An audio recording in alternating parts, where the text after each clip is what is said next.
ଜୟ ଜଗନ୍ନାଥ। ସ୍ୱାଗତ ଦର୍ଶକ ଜଗନ୍ନାଥ ଦାରୁ ବ୍ରହ୍ମ ଆଉ ଜଗନ୍ନାଥ ସେ ବି ପୁରୁଷ ସେ ବି ନାରୀ। ଯେତେବେଳେ ଭକ୍ତ ପଚାରୁଛି ପ୍ରଭୁ ଆପଣ କ'ଣ ପୁରୁଷ ନା ହଁ, କାରଣ ବଳଭଦ୍ର ହେଉଛନ୍ତି ସ୍ୱୟଂ ଶିବ ଈଶ୍ୱର ମହାପ୍ରଭୁ, ଆଉ ସୁଭଦ୍ରା ମା ହେଉଛନ୍ତି ବ୍ରହ୍ମା, ଆଉ ଜଗନ୍ନାଥ ହେଉଛନ୍ତି ବିଷ୍ଣୁ। ନା ଆପଣ କ'ଣ ନାରୀ ନା ହଁରେ?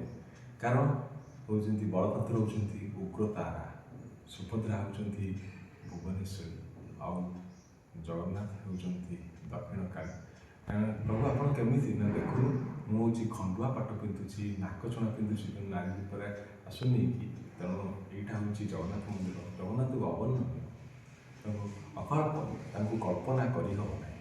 ତେଣୁ କଳ୍ପବଟ ମୂଳରେ ଆପଣ ଯଦି କଳ୍ପବଟରେ ଯଦି ଆପଣ ଡୋରିଟେ ବାନ୍ଧୁଛନ୍ତି, ସୂତାଟେ ବାନ୍ଧୁଛନ୍ତି, ତାହେଲେ ଆପଣ ଜଗନ୍ନାଥ ନେତକୁ ଅନେଇ ସୂତାଟେ ବାନ୍ଧିକ ପ୍ରଭୁ ମୁଁ ଆପଣଙ୍କୁ ଏଇ ବନ୍ଧନରେ ବାନ୍ଧିଦେଲି, ଆପଣ ମୋର ଏଇ ମନସ୍କାମନାଟା ପୂର୍ଣ୍ଣ କରିଦେଲେ। ମନସ୍କାମନା ପୂର୍ଣ୍ଣ ହେଇଯିବ, ଆସି କଳ୍ପବଟ ମୂଳେ ସୂତାରେ ବ୍ରାହ୍ମଣ ସହିତ ପୂଜା ପାଠ କରିବେ, ବହୁତ ସୁଫଳ ହେବ, ବହୁତ ଆନନ୍ଦ ମିଳିବ।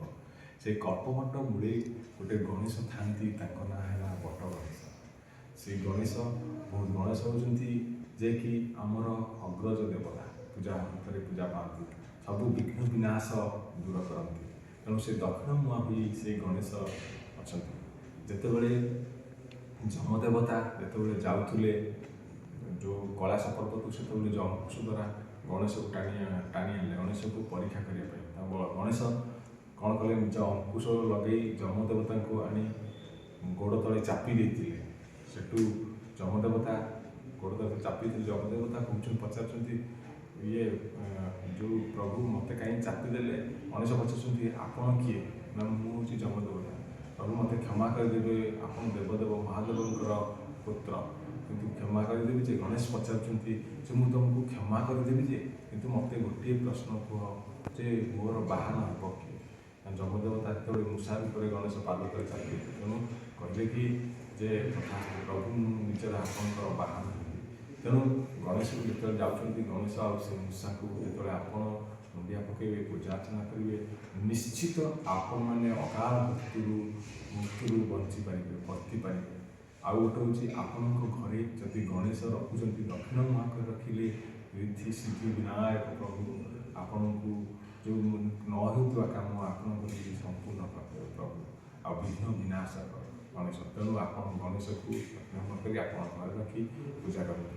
ଆଉ ଗଣେଶ ଯେତେବେଳେ ଶିବଙ୍କର ଆଉ ଗଣେଶଙ୍କର ଯେତେବେଳେ ଯୁଦ୍ଧ ହୋଇଥିଲା, ଶିବ ଗଣେଶଙ୍କ ମୁଣ୍ଡ କାଟ କରିଥିଲେ। ଗଣେଶ ମୁଣ୍ଡ ଯେଉଁଠି ଯାଇକି ପଡ଼ିଥିଲା, ସେଇଠି କ'ଣ ହେଇଥିଲା ନା ନାରିକେଳ ଗଛ ହୋଇଥିଲା, ନଡ଼ିଆ ଗଛ। ତେଣୁ ଆପଣମାନେ ଦେଖିଥିବେ ଯେତେବେଳେ ଗଣେଶଙ୍କର ତିନି ଆଖି, ପଇଡ଼ର ବି ସେଇ ତିନି ଆଖି, ଆଉ ଗଣେଶଙ୍କର ଶୁଣ୍ଢ ଅଛି, ନଡ଼ିଆର ବି ଶୁଣ୍ଢ ଅଛି। ଗଣେଶଙ୍କର ପେଟ ଦେଖିବ ଟିକେ ଲମ୍ବା ଅଛି, ନଡ଼ିଆର ବି ଲମ୍ବା ଅଛି। ତେଣୁକରି ଆପଣ ଦେଖିଥିବେ ଯେତେବେଳେ ଘରେ ପୂଜା ଅର୍ଚ୍ଚନା କରାଯାଏ, ଅଗ୍ରଜ ଦେବତା ଗଣେଶ କଳସ ଉପରେ ନଡ଼ିଆକୁ ଥୁଆଯାଏ। ତେଣୁ ଗଣେଶ ବହୁତ ଖୁସି ଲାଭ କରନ୍ତି। ଏତିକିରେ ଯେ କି ଗଣେଶ ସର୍ବ ଦୁଃଖକୁ ହରଣ କରନ୍ତି, ବିଘ୍ନ ବିନାଶକ ଗଣପତି ନମଃ।